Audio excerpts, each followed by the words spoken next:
Hello दोस्तों और students, कैसे हैं सब।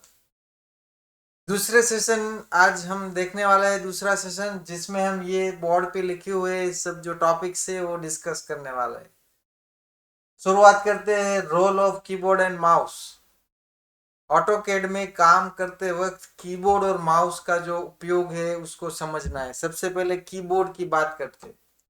कीबोर्ड में एक ही चीज आपको खास समझनी है। एंटर की दो आती है, दो एंटर की कीबोर्ड में आती है। और ये जो स्पेस बार है वो भी ऑटोकैड में एंटर की का काम करेगा। ऐसे कोई कमांड जिसमें लिखाई होती हो, जैसे कि टेक्स्ट कमांड हो कोई भी, हम देखेंगे डायनेमिक टेक्स्ट, मल्टीलाइन टेक्स्ट, वो सब टेक्स्ट कमांड है। वहां पे स्पेस बार का उपयोग स्पेस के लिए ही होगा। मगर जैसे कि हमने प्रीवियस सेशन में देखा कि लाइन कमांड शुरू करने के लिए एल टाइप करके एंटर की प्रेस करनी होती है। तो वहां पे आप ऐसा कर सकते हैं कि आप एल टाइप किया और फिर स्पेस प्रेस किया, तो वो भी एंटर की का काम ही होगा। उसके बाद बात करते हैं माउस की। माउस जो है हमारा है, इसमें तीन बटन है। ये तीनों बटन का इस्तेमाल जो है वो कैसे करना है वो आप समझ लीजिए।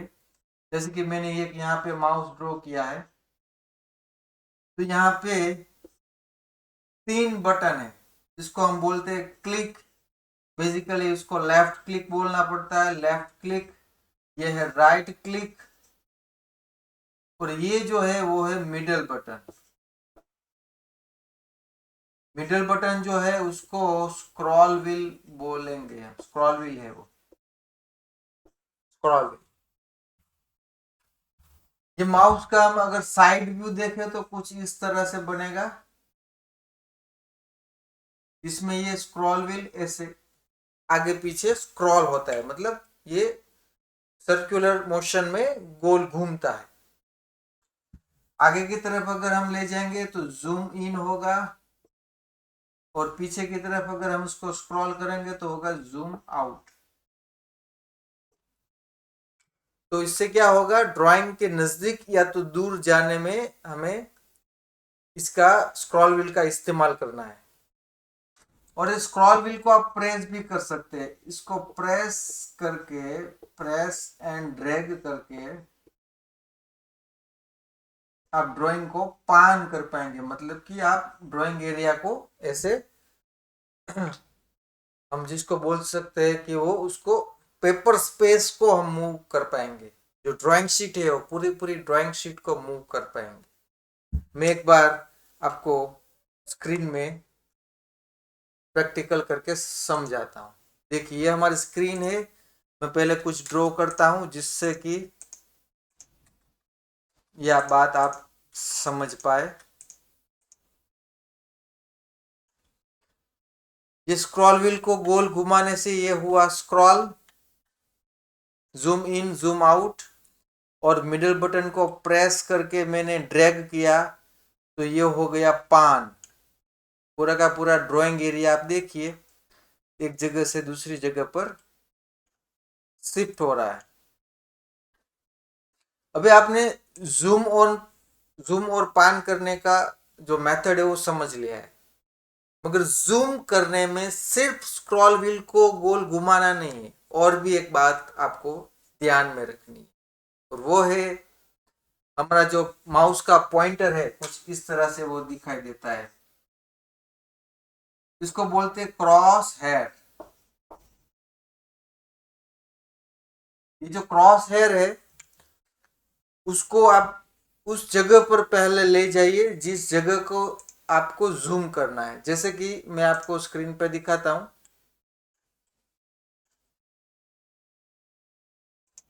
बोर्ड पे अगर ये बात छूट गई है तो आप समझ लीजिए। ऐसा जो आइकॉन है इसको बोलते हैं क्रॉस हेयर। जो माउस का हमारा पॉइंटर है ना, क्रॉस हेयर, वो देखिए क्रॉस हेयर। क्रॉस हेयर को आपको पहले कोई एक पोजीशन पे लोकेट करना है, उस पर ले जाना है, फिर स्क्रॉल व्हील को गोल घुमाना है। स्क्रॉल व्हील को रोटेट करते समय आपका माउस का पॉइंटर जिस जगह पर होगा वही जगह जूम होगी। ये आपको क्लियर होना चाहिए। मतलब कहीं पे दूर माउस पड़ा है और अगर आप स्क्रॉल करेंगे तो सब ऑब्जेक्ट्स गायब हो जाएंगे, आपको ढूंढना पड़ेगा। तो ये हो गया जूम और पान। तो एक साथ हमने दो टॉपिक कवर किए हैं। माउस का उपयोग समझने में हमने ये भी समझ लिया कि आप जूम और पान कैसे करेंगे। अब बहुत ही इंटरेस्टिंग चीज है, हमें एक लाइन ड्रॉ करनी है जिसकी लेंथ हम दे और उसी लेंथ की लाइन बननी चाहिए। देखिए अब तक हमने जो कुछ भी लाइंस बनाई है, यहाँ पे 3 लाइन है, 1 2 और 3। इसकी लेंथ कितनी है हमें मालूम नहीं है, क्योंकि हमने कोई लेंथ स्पेसिफाई ही नहीं की थी ये ड्रॉ करते समय। हमने सिंपली लाइन कमांड शुरू किया, क्लिक क्लिक क्लिक, ऐसे कुछ ड्राइंग बना लिया। तो अब हम कोई लाइन ड्रॉ करते हैं जिसकी लेंथ हम देंगे। तो इसके लिए देखिए मैं सबको डिलीट कर देता हूं। एल एंटर, लाइन कमांड शुरू किया। ऑटोकैड हमें पूछ रहा है स्पेसिफाई फर्स्ट पॉइंट, तो ये हमने क्लिक कर दिया। क्लिक करने के बाद देखिए ऑटोकैड हमें पूछ रहा है स्पेसिफाई नेक्स्ट पॉइंट। तो अभी नेक्स्ट पॉइंट क्लिक नहीं करना है, हमें कोई डायरेक्शन डिसाइड करनी है। जैसे कि ये हो गई right side, left side, up side और डाउन साइड। तो कोई एक पोजीशन में मैं माउस को रखता हूं, जैसे कि ये मैंने रख दिया। इस इस सिचुएशन को रबर बैंड लाइन बोलते हैं। तो रबर बैंड लाइन को मैंने ये राइट साइड पे ऐसे लोकेट किया हुआ है। अभी क्लिक नहीं करना है, कीबोर्ड में हमें कोई वैल्यू टाइप करनी है। जैसे कि अभी मैं 25 ऐसा टाइप कर रहा हूं और एंटर। अब माउस को मैं ऊपर की ओर ले जाता हूं तो देखिए यहाँ जूम करना पड़ेगा, एक लाइन बनी है। अभी ऊपर की ओर मैं माउस को रखता हूं और फिर से नया डायमेंशन दे रहा हूं 25, एंटर। इस साइड फिर से माउस को सेट किया 25, एंटर। दोबारा इस साइड माउस को सेट किया 25, एंटर और एस्केप की। हमने अलग अलग 4 लाइन बनाई है। चारों लाइनों को जोड़ के कुछ रेक्टेंगल जैसा शेप बन रहा है। हालांकि वो परफेक्ट रेक्टेंगल नहीं है मगर रेक्टेंगल जैसा कुछ है। ये 4 लाइन जो हमने बनाई, हर एक लाइन में 25 का डिस्टेंस दिया है। वो डिस्टेंस सही है कि नहीं, मतलब वो डिस्टेंस हमें चेक करना है। तो कैसे करेंगे, वो है डिस्टेंस कमांड। और डिस्टेंस कमांड का शॉर्टकट है DI। DI टाइप करके एंटर की दबाने से डिस्टेंस कमांड शुरू होगा और ऑटोकैड हमसे 2 पॉइंट मांगेगा, फर्स्ट पॉइंट, नेक्स्ट पॉइंट। दोनों पॉइंट जब हम स्पेसिफाई करेंगे using mouse click and click, तो वो 2 पॉइंट का बीच का डिस्टेंस जो है वो ऑटोकैड हमें बताएगा और वो कमांड लाइन में हम रीड कर पाएंगे। देखिए कुछ इस तरह से है। यहाँ पे हम चेक करते हैं डिस्टेंस, तो DI टाइप किया, एंटर। ऑटोकैड पूछ रहा है फर्स्ट पॉइंट, ये मैंने क्लिक किया। यहाँ पे ऑटोकैड पूछ रहा है सेकंड पॉइंट, ये मैंने क्लिक किया यहाँ पे। तो देखिए यहाँ पे लिखा हुआ मिल रहा है डिस्टेंस इज 25। इसके अलावा डिस्टेंस कमांड हमें डेल्टा X, डेल्टा Y और डेल्टा Z भी बताता है। वो क्या है, इसका क्या इस्तेमाल है, वो हम डिस्कस अभी नहीं करेंगे, थोड़ा आगे जाके करेंगे, क्योंकि अभी वो सब डिस्कशन करंट डिस्कशन को थोड़ा डिस्टर्ब करेगा और आप कंफ्यूज हो सकते हैं।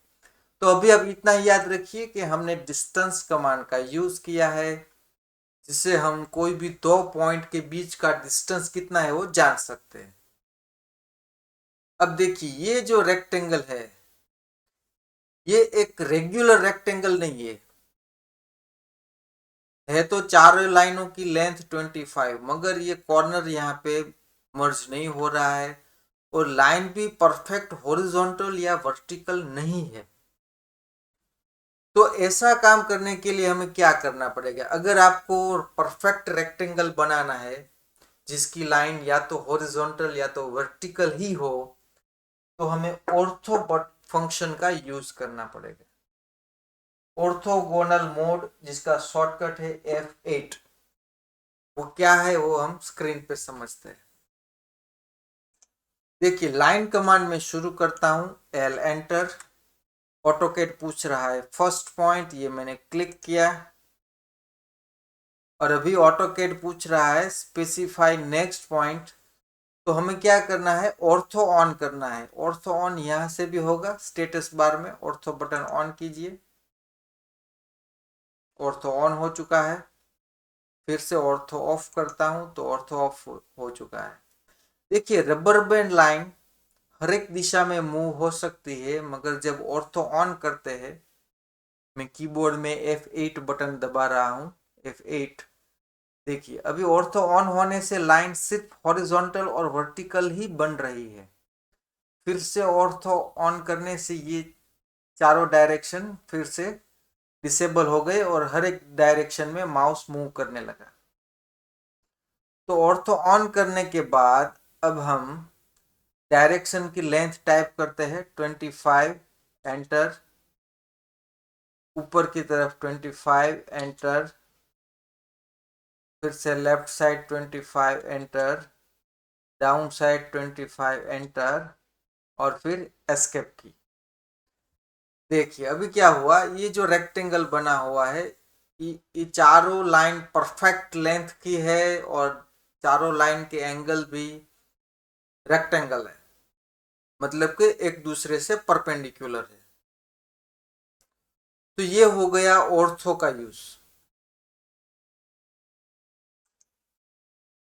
हमने लाइन कमांड का इस्तेमाल किया जिसमें परफेक्ट लेंथ दी हमने, उस लेंथ का डिस्टेंस चेक किया और उसके बाद ऑर्थो फंक्शन का इस्तेमाल किया जिससे हमारी जो लाइन है वो परफेक्ट हॉरिजॉन्टल या तो वर्टिकल ही बने। ऐसी आपको एक्सरसाइज करनी है। आप अलग अलग रेक्टेंगल बनाइए, अलग अलग डायमेंशन के रेक्टेंगल बनाइए। इसमें आपको लाइन कमांड का यूज करना है, डिस्टेंस कमांड का यूज करना है चेक करने के लिए, और ऑर्थो फंक्शन ऑर्थो कमांड का यूज करना है ताकि आप परफेक्ट रेक्टेंगल बना पाए। आप स्टेयर्स जैसी डिजाइन भी आप ड्रॉ कर सकते हैं। जैसे कि मैं एक एग्जांपल आपको दिखाता हूं। लाइन कमांड शुरू करते हैं, L एंटर। फिर 5 एंटर, 5 एंटर, 5 एंटर, 5 एंटर। तो आप इस तरह से डायमेंशन दीजिए। डाउन साइड 15 एंटर और 15 एंटर और कमांड क्लोज। आप एक बात पर ध्यान दीजिए, ये स्केच बनाने में हमने लाइन कमांड शुरू किया, उसके बाद स्क्रीन पे क्लिक सिर्फ एक बार ही की है जहां से हमने ड्राइंग स्टार्ट किया है, स्टार्ट पॉइंट ही दिया है। फिर हमने कहीं पे भी क्लिक नहीं की है, सिर्फ डायरेक्शन दिया है और डायमेंशन दिया है, डायरेक्शन दिया है, डायमेंशन दिया, डायरेक्शन दिया, डायमेंशन दिया। तो जब भी आप लाइन कमांड में ऑर्थो फंक्शन का यूज करेंगे और स्पेसिफाइड लेंथ की ही लाइन बनाएंगे, तो आपको सिर्फ एक बार ही माउस की क्लिक करनी पड़ेगी जहां से आप ड्राइंग शुरू कर रहे हैं, ठीक है? और फिर आपका ड्राइंग बनता जाएगा। आप ऐसी अलग अलग एक्सरसाइज कीजिए। आज के सेशन में इतना ही हमें कवर करना है। मैं आशा करता हूं कि आपको ये सभी चीजें समझने में मजा आया होगा। मुझे तो समझाने में बहुत ही मजा आया है। और मेरी एक रिक्वेस्ट है कि आप मैक्सिमम अपने सर्कल में सभी को ये बताइए कि अगर ऑटोकैड सीखना है तो ये चैनल को आप स्प्रेड कीजिए। ज़्यादा से ज़्यादा लोग जब ये वीडियोस को देखेंगे और ऑटोकैड सीखेंगे, तो उसमें जो क्वेरीज आएगी, जो कमेंट्स आएगी, उसका सॉल्यूशन और जवाब देने में मुझे बहुत ही अच्छा लगेगा। और मैं ये भी चेक कर पाऊंगा कि ये मेरा जो नॉलेज है वो ज़्यादा से ज़्यादा लोगों तक पहुंच रहा है।